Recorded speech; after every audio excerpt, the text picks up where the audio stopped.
You must be successful in giving and contributing. Giving, contributing, and wealth.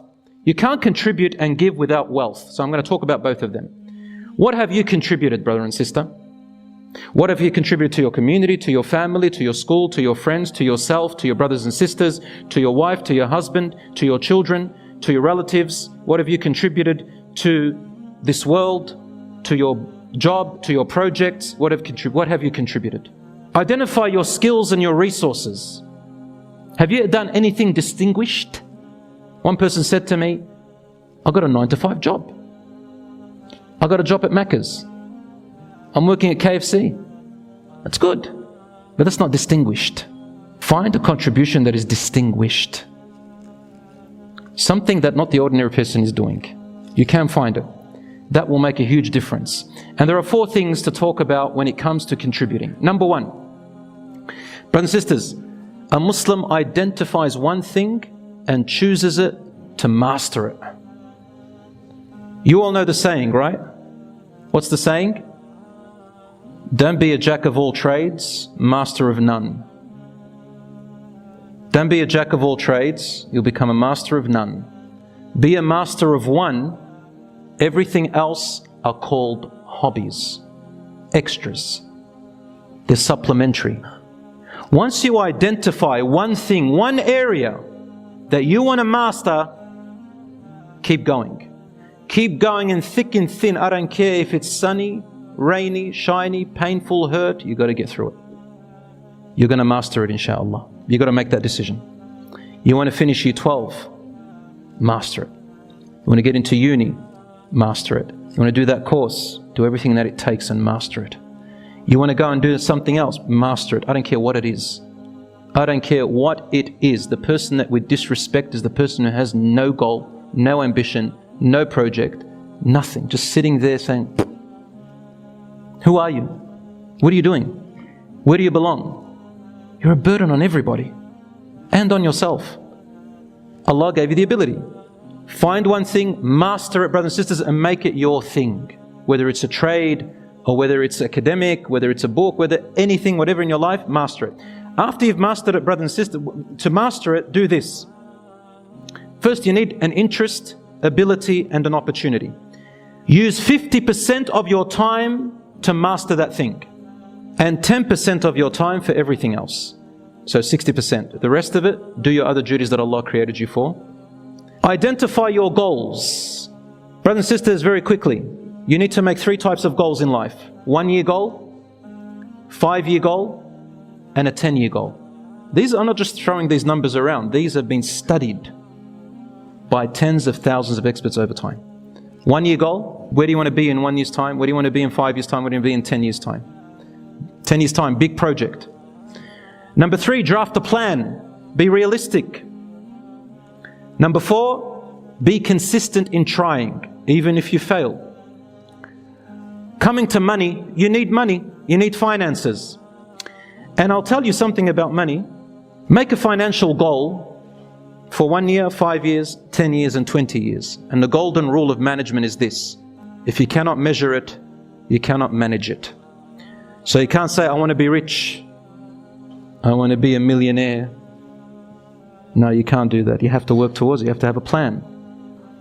Here is something that I learned from this great Muslim businessman. He said, you need to double your monthly income every 3 years. You have a monthly income, let's say, of $5,000 a month. Within 3 years, you must have $10,000. Within the next 3 years, $20,000, and so on. If you work a 9-to-5 job, you're not going to be able to do it. So learn how to invest. What? We're in the masjid, we're talking about money. Yeah. You know the 10 who were promised paradise? The companions, Ashra Mubasharun. 7 of them were extremely wealthy in money. And that is why they helped support Islam and Muslims. And that is why they're still in our minds till today. Even Uthman radiallahu anhu was one of them. And his well, which he bought, is still going till today, benefiting in Saudi Arabia, in Medina. Wealth and good intentions, proper intentions, brings goodness. And give charity every week or every month. I don't care how much it is, give a regular charity. Charity has a secret to it. Rasul said, "Ma naqasa malun min sadaqah." No wealth ever diminishes because of charity, meaning your money becomes blessed. You find that it lasts longer, insha'Allah. The success of relationships. Brothers and sisters, you cannot reach paradise and be saved from the fire until your relationships are right. And your relationships have to be based on halal and haram. They have to be based on what Allah subhanahu wa ta'ala gave you as a duty. So here's the first thing. Identify your roles. Who are you? Are you a father? Are you a mother? Are you a brother? Are you a sister? Are you a child, a son, a daughter? Are you a boss? Are you an employee? Are you a business person? Are you a leader? Are you a worker? Who are you? Are you a teacher? Are you an imam? Who are you? Every single one of you has a role in life, brothers and sisters. كُلُّكُمْ رَاعٍ وَكُلُّ مَسْئُولٌ عَنْ رَعِيَّتِهِ. Every one of you is a shepherd and everyone is responsible for their flock. Are you a neighbor? Are you a member of the community? Every one of you has a place. Identify who you are. Where is your role? Once you identify your role, brothers and sisters, then number one, write it down. Write down, my role is 1, 2, 3, 4, 5. These are the places that Allah has blessed me with, and I am there. So I am a son, I am also a brother, I am also a teacher, I am also a neighbor, I am also a pet owner, I'm also identify the roles that you have. Once you do that, the second thing you got to do is fulfill your obligation towards each role. What is your obligation towards your father, your mother, your neighbor, yourself, your friend, your spouse, your pet, your children, all of that, your siblings? What does Allah say to you? And you do it in this order. Priority. You ready for the priority in relationships? Some of you might not like it in this day and age, but I'm going to tell you straight out, according to Islam. The priorities in the relationships are, number one, your parents. Number two, your immediate family. So your wife or your husband and your children. Number three, your relatives. Number four, your friends. In that order. What? My parents come before my wife, before my husband, before my children? Yeah. Yeah. But not the way you're thinking. Each one has a right. The rights of your parents are not like the rights of your children. But why did I put the parents first? Because number one, Islam put them first, and number two, the reason it put them first is because as they get older, they get weaker. And you can manage it. If you're many siblings, share the role. That's another topic. But remember, your parents are easy to let go of. People cut off their parents all the time. They're toxic, they're not good. Remember what I told you, if you can't solve it, minimize it. So parents in general, followed by immediate family, followed by relatives, then friends, and so on. Number three, take control of your actions. You take control of your actions. You take control of how you want to act. All right? You understand what that means? And number four, good manners and pure intentions. So if you want to succeed in your relationships, have good manners and pure intentions. Another word for it is emotional intelligence. Have you ever heard of emotional intelligence? I'm going to tell you about emotional intelligence with relationships.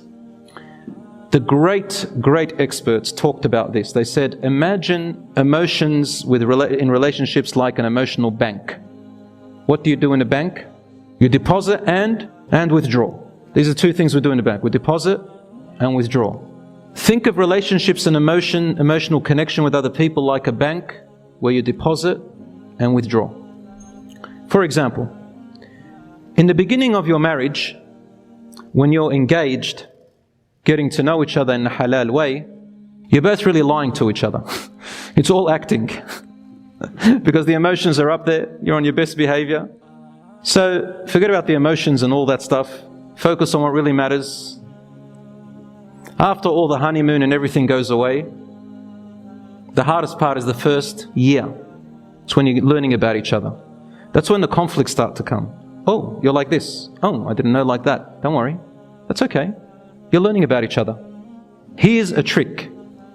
The more you deposit of your goodness towards someone, the more your investment is, and the stronger the relationship becomes.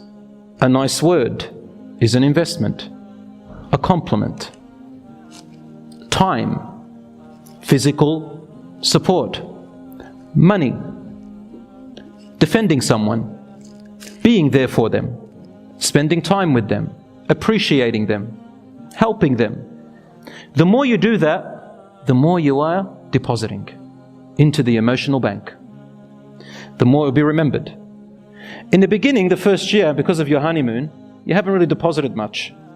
That's why they say in the first year, about 36% of marriages fail in the first year. Because they're not patient with each other. And number two, they haven't deposited enough. They haven't invested enough. Invest them in the halal way, of course. What you need to avoid is withdrawing too much. Deposit more, withdraw less. Stop sucking the person dry. That's where toxicity comes in. And it has to be mutual between you and the other person. Otherwise, you distance. The more you deposit, the less you withdraw, the greater the memories. Good memories. What is relationships? It's memories. What is relationships? Memories. Whether it's husband and wife, parents and children, cousins, friends, at the workplace, anything, anyone, even animals. Your cat will love you more when it feels you're depositing more. They just show their affection in different ways. Anything. So it's called the emotional bank. Take this as a rule, inshaAllah.